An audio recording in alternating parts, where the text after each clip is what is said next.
Rauda atrodas Šederes pagastā, Latgales reģionā. Latgale ir reģions ar ļoti bagātu un daudzveidīgu kultūru. Tas austrumos robežojas ar Krievijas federāciju, dienvidaustrumos ar Baltkrievijas republiku un dienvidos ar Lietuvas republiku. Raudas skolai ir laba geogrāfiskā atrašanās vieta.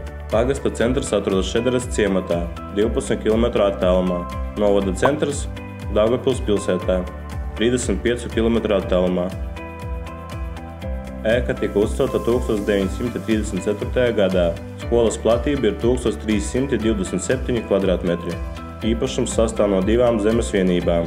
Vienā zemes vienībā ietilpst 13,88 hektāri ar 2 hektāriem meža, bet otrs zemes gabals ir 0,98 hektāri liels.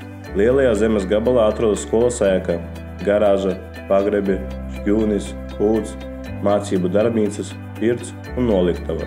Teritorijā atrodas arī lauksaimniecības zeme. Skolas ēkas fiziskais stāvoklis ir labs. Tā bija celta Ulmaņu laikos no Latvijas māla ķieģeļiem.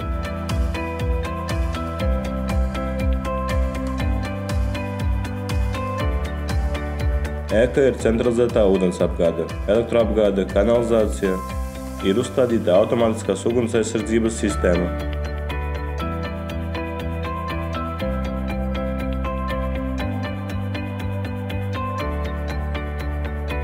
Skola ir centrālā apkure ar malku.